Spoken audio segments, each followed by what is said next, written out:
So looking at this, all of you already know what I'm going to talk about. And you might be thinking that, hey, this lady's going to talk about YOLO. Maybe convince my parents so that I can go drag race. Not going to happen. I'm going to tell you why YOLO is the stupidest thing ever. All right? It really is. So let me tell you guys a story. So 2,000 years ago, there was this guy called Horus. Quite a funny name, I know. I'm like, people that time had really crazy names. So one day, he decided to write down a poem. He proposed this phrase. He put down this phrase into it, carpe diem.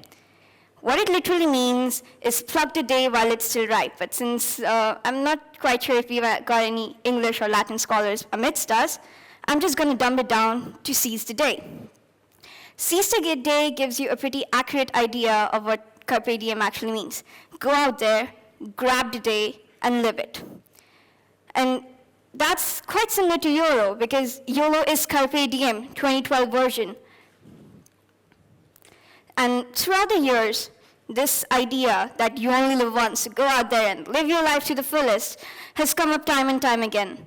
In the 1960s, we had it as the hippie movement, which stood for love, peace, happiness, and most probably long hair as well. Then, in the early 2000s, we've had Hakuna Matata with Timon and Pumbaa, which we all grew up with, and all of us love it as well. A few years ago, we have Forever Young. I hope you people still remember that song. Forever young, I wanna be. So I'm like, does anyone of them want to sing it? Yeah? Stand up. Come on.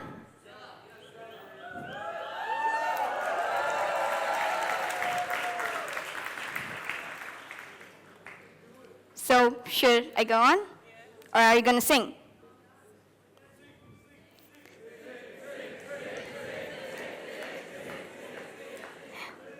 All right, looks like he's not up for it. So just a month old, we have this new song.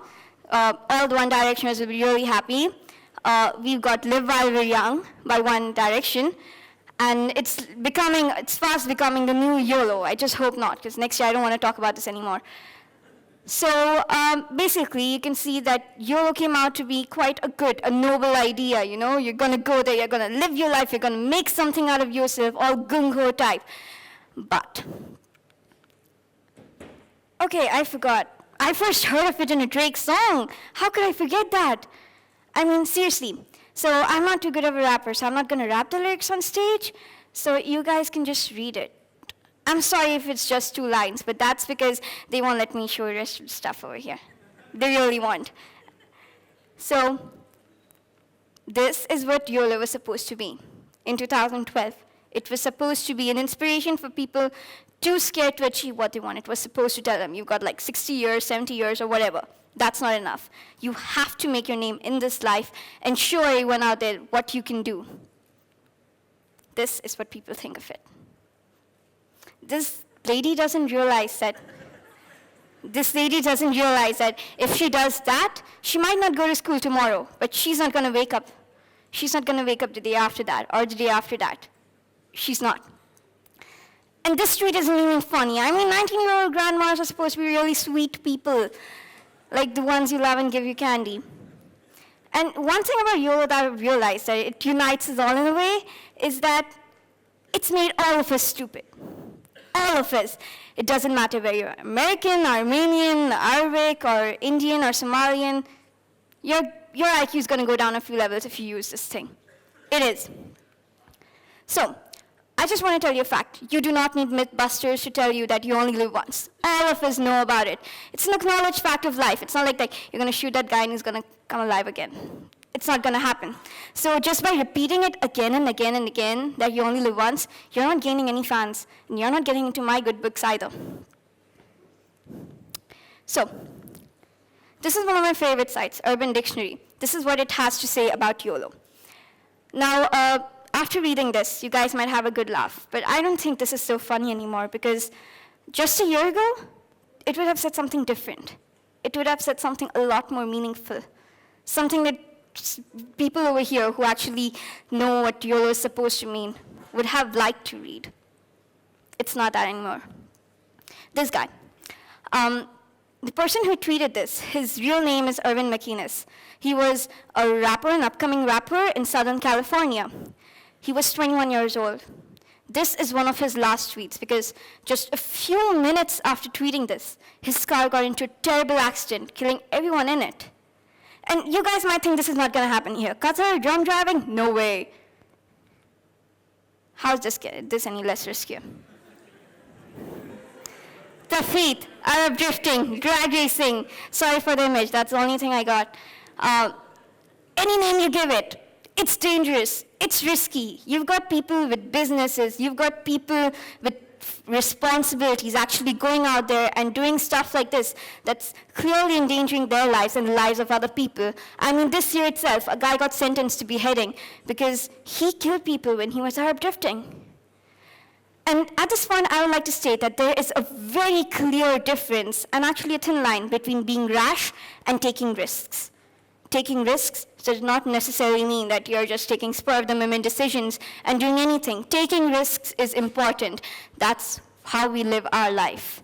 But if we go on believing that living in the moment is the only way to live, we're not going to get anywhere. We're just going to end up losing our lives. This guy, Alain Roberts, he was here last year. A few of you over here must have been there to see him. You guys realize that he didn't just one day decide to go up there and climb the tower? No, that was equipment, that was hard work, that was lots of practice that got him there for this one shot. Felix Baumgartner rose to fame like a month or two ago for breaking the world record for highest free fall ever attempted. You think he just decided one day, hey, I'm going to do this? No, that was 5 years of planning, 5 years of going through every single detail in the plan and making sure nothing wrong is going to happen. Benjamin Franklin. What this guy did might seem like really risky because he literally went out there to get himself electrocuted. But what he did for a reason. He knew that the results of what this is going to take him, the scientific research, the advancement that it would give the future generations, was way better, was way much beneficial to us than the risks that he was taking. It overpowered the risks. He took a carefully calculated risk for science. A few of you must be familiar with this. Tiananmen Square, the unknown soldier of China. 30 or so tanks, just imagine this, 30 or so tanks, and you're in a square. All right, and it's like you're just standing there, and those things are gonna fire over you. And then one guy steps out, a guy with grocery bags, an innocent civilian. He goes there and stands in front of the tank, and just stands over there. And every single time the tank moves to get around him, he moves along with it. He doesn't let that tank fire. He knows that the tank can just fire at him, and then he'll be dead, and he'll be gone, and he won't have been of use to anyone. But he still did it. I'm not sure YOLO was there at that time. I'm not sure if this idea was there in his head. But what he did, that's what matters over here. He knew the risk he was taking. It was a risk, and he took it. That's the sort of risk that we are supposed to take. The risks that we know will pay off, and even if they don't pay off, the consequences that we are dealing with that will just be an experience in our life. I mean, Tejas talked about struggles just before me. You guys should learn something from that. And then I would just like to say, YOLO, you only die once. So please make sure that when you die, your life has actually been worth it. Thank you.